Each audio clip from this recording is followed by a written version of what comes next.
XFL has a partnership with the IFL, Indoor Football League. There's definitely some players that were drafted. And here are three most notable IFL players drafted to the XFL by Gavin Duran. Now that the XFL draft is all wrapped up and teams are now beginning to get players together for the 2023 season, we can now look at rosters and see a few familiar faces from the IFL. The IFL had 17 players selected to the XFL draft, but there are three faces that are most likely going to make a difference to teams in 2023. First up, Katie Cannon, wide receiver, DC Defenders. Starting off the list, the 27-year-old wide receiver Katie Cannon, who was drafted to the DC Defenders in the third round with the 17th pick in this year's XFL draft. Before getting drafted by the DC Defenders, his college career began at Baylor.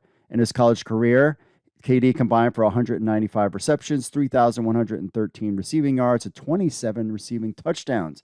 He was named 2014 Freshman All-American, 2016 All-Big 12 First Team, coaches Phil Steele, 2016 Motel 6 Cactus Bowl Offensive MVP. At the Combine, KD ran for a 4.41 40-yard dash and was considered college football's most explosive player by NFL analysts. KD had been on 4 different NFL teams, but started with the 49ers, then the Jets. 2018, he was picked up by the Rams and then the Cowboys. He then moved to the CFL and played with the Saskatchewan Roughriders in 18 and 19, but only played in 3 games. He caught 16 passes for 220 yards, but no touchdowns. The former Baylor wideout has come back to the XFL after playing with 2 separate teams in 2020. KD was drafted by the Wildcats in 2019. He was then waived by the team because of the stacked team at receiver.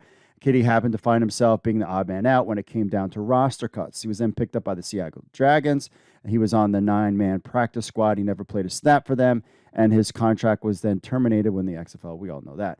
His last experience of football came in 2021 in the IFL, where he played for the Vegas Nighthawks, recorded 33 catches, 422 receiving yards, and 11 receiving touchdowns.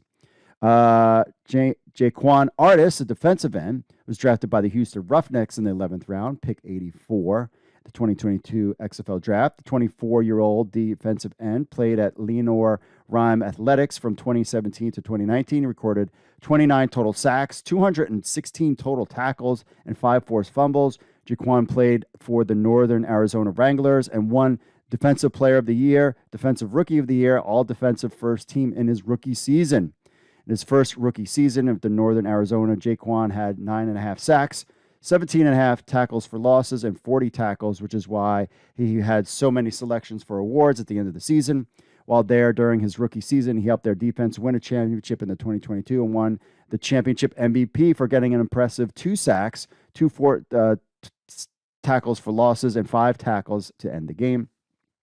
The Roughnecks just got what could be a steal due to him being only 24. This move proves long-term depth at the defensive line. Santos Ramirez, safety, the 7th round with the 52nd pick. The DC Defenders choose former Arkansas safety Santos Ramirez. Santos, who is 26-year-old, started his journey with Arkansas and played there from 15 to 18.